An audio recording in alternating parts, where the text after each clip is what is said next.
Salut, moi c'est Chirel et ça c'est ma première vidéo YouTube. Faut savoir que moi dès toute petite j'ai toujours regardé YouTube, c'est-à-dire que je regardais beaucoup de vidéos classiques comme les vidéos de Squeezie, Théodore ou encore Matsu. Bref, vraiment quand je dis des classiques c'est des gros classiques. Et j'ai fini aussi par m'intéresser à un contenu qui était plus proche de ce que je faisais dans la vraie vie, c'est-à-dire du contenu équestre. J'ai commencé à regarder les vidéos d'Aurore par exemple, ou encore Mathilde, qui sont toutes les deux de grosses sources d'inspiration pour moi. J'adore leur façon de monter, leur rapport avec leurs chevaux, la façon dont elles s'occupent de leurs chevaux, et bref, tout en elles vraiment me passionne. Mais voilà, il me manquait encore ce courage, ce petit truc qui faisait que j'allais me lancer à faire ma première vidéo. Parce que c'est vrai, quand on y pense, c'est super stressant. Je veux dire, on a peur de pas faire de vues, que les gens aiment pas notre vidéo, ou alors pire, de recevoir de la haine. Et c'est vrai que ça, c'est quelque chose qui m'inquiétait beaucoup parce que malheureusement, je suis quelqu'un qui a énormément peur du regard des gens. Parce que voilà, je pense que c'est déjà arrivé à tout le monde d'avoir des moqueries, des remarques. Et surtout, quand on fait de l'équitation, on a souvent l'équitation, c'est pas du sport, c'est le cheval qui fait tout, etc. Mais ça, c'est un autre débat dans tous les cas. Je pouvais aussi me lancer sur d'autres réseaux comme par exemple TikTok ou encore faire des lives Twitch, même si ça, voilà. Instagram, Snapchat, enfin bref, il y a beaucoup comme X par exemple, même si je pense que tout le monde l'appelle Twitter. Mais voilà, le problème c'est que je trouve que ces communautés-là sont pas forcément très bienveillantes. Et c'est vrai que je me retrouve beaucoup plus avec la communauté YouTube, là où j'ai pu rencontrer des gens très gentils, très agréables, qui m'ont motivée à commencer d'ailleurs. Des créateurs qui répondent aux messages qu'on leur envoie de manière bienveillante, des gens qui ne se feront jamais de haine, qui n'enverront jamais de commentaires haineux aux autres. Et voilà. Bien évidemment, il y en a toujours certains qui font exception à cette règle, mais pour autant, je trouve vraiment que YouTube, c'est un peu devenu ma safe place. Et voilà. C'est une sorte de thérapie pour moi. Ensuite, qu'est-ce qui s'est passé qui a fait que maintenant, j'ai pris confiance en moi? Déjà, j'ai réalisé une chose, c'est que si je me lançais pas, j'aurais peut-être toujours des regrets. Je suis peut-être un peu jeune pour commencer, mais il n'y a pas d'âge. Et puis aussi récemment, j'ai eu mon poulain, mon propre cheval. Son nom c'est Paddington la poterie. Voilà, quelques photos. C'est vraiment... je suis folle amoureuse de lui en fait. C'est mon petit bébé, c'est mon petit amour, c'est toute ma vie en fait. Et voilà, j'ai vécu des périodes difficiles. J'ai fait une grosse dépression l'année dernière, j'ai été déscolarisée, j'ai fait une phobie scolaire et bref, tout ça dû à beaucoup de choses qui se sont mélangées ensemble.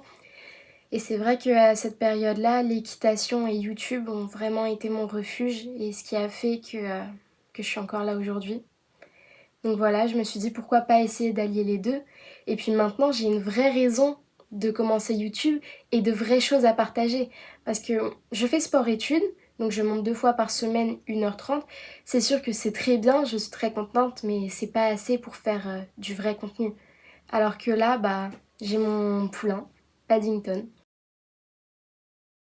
C'était l'été 2025. Je montais aux écuries de la poterie, de très bonnes écuries d'ailleurs, qui se situent dans le nord de la France à 8000.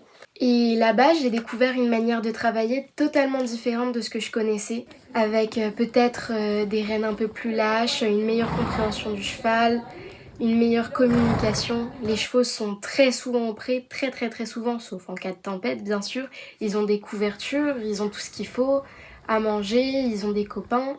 Et puis je montais et en descendant, la propriétaire des écuries est venue me voir et m'a dit Chirel, est-ce que tu voudrais un poulain? Alors, faut savoir que c'était pas du tout dans ma bingo list de 2025 d'avoir un cheval, je m'y attendais vraiment pas. Alors moi, évidemment, amoureuse des chevaux, j'ai dit d'accord. C'est là qu'elle m'a montré tous ses chevaux et puis je l'ai vu dans le pré en fait. Il était avec sa maman, il y avait un autre poulain avec lui. Mais mes yeux sont tout de suite tombés sur lui. C'est là que j'ai vu que vraiment, j'avais eu un coup de cœur en fait. J'étais tombée sous son charme. Et puis là, dans ma tête, ça fait tilt, ça a été soit je l'ai, soit je sais pas.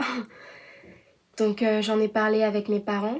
La décision a été très longue à prendre, ça a pris plusieurs mois parce que voilà, un achat de poulain ça se fait pas comme ça. Et puis ça reste une responsabilité, notamment financière, qui d'ailleurs m'a mise pas mal dans le pétrin parce que maintenant, en plus du lycée, je me retrouve à devoir travailler à côté. C'est pas très légal, mais parfois faut subvenir à ses besoins. C'est comme ça. Plus tard, j'ai commencé à parler avec la propriétaire, plutôt l'ancienne propriétaire de Paddington.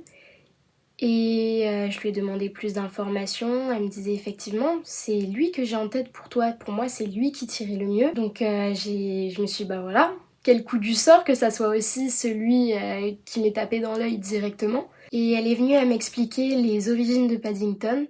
Faut savoir que moi j'avais acheté Paddington sans vraiment tout connaître de lui, c'était vraiment un gros coup de cœur. Puis il coûtait pas très cher pour être honnête. Et c'est là qu'elle me dit que oui, son grand-père c'est Emerald van Ruyterhof, côté paternel. Donc bah là je me dis waouh, un cheval olympique dans sa lignée? D'accord. Le père c'est qui? Un des meilleurs étalons de 2024, un étalon poney français de selle qui s'appelle Jumanji. Et sa mère, c'est Julie de la Poterie, dont le père est chaman du Yams. C'est-à-dire qu'en fait, Paddington, c'est un petit sel français croisé anglo-arabe. Donc il a vraiment des génétiques de malade et j'espère vraiment pas gâcher son potentiel. Bon bah, je pense qu'on a fait un peu le tour de tout ce que j'avais à dire. Je vais pas vous mentir, je sais que tous les youtubeurs font des scénarios, des scripts, des listes de choses à dire. Mais moi je sais pas faire ça, donc j'ai un peu dit ce qui me venait sur le cœur. J'ai fait des cuts, j'ai coupé les passages inutiles du coup. Et voilà. Bref, tout ça pour dire que si ça vous intéresse de suivre mes aventures personnelles, mais aussi les aventures de Paddington, abonnez-vous, parce que ça fait toujours plaisir et qu'on aime bien ça. Si je continue à poster, je posterai probablement des vidéos de mes routines avec Paddington, de mes retrouvailles avec lui, de mes concours aussi, puisque je fais des concours. Cette année, je participerai pas à la mode parce que avec l'achat du poulain, etc., c'est beaucoup de frais. La pension, le dentiste, le vétérinaire, le maréchal ferrant, bref, beaucoup de choses. Mais c'est pas pour autant que j'arrête les concours. Et les concours font vraiment partie de ma vie, donc peut-être que je vous ferai des vlogs concours. Je tourne sur de la Club 3, Club 2, en CSO et aussi en dressage. Mais personnellement, je préfère plus le CSO. Ça peut arriver que je fasse du hunter ou du cross, mais cette année, j'en ai pas encore fait. Alors voilà, l'avenir nous dira. Oh, bah d'accord, ok.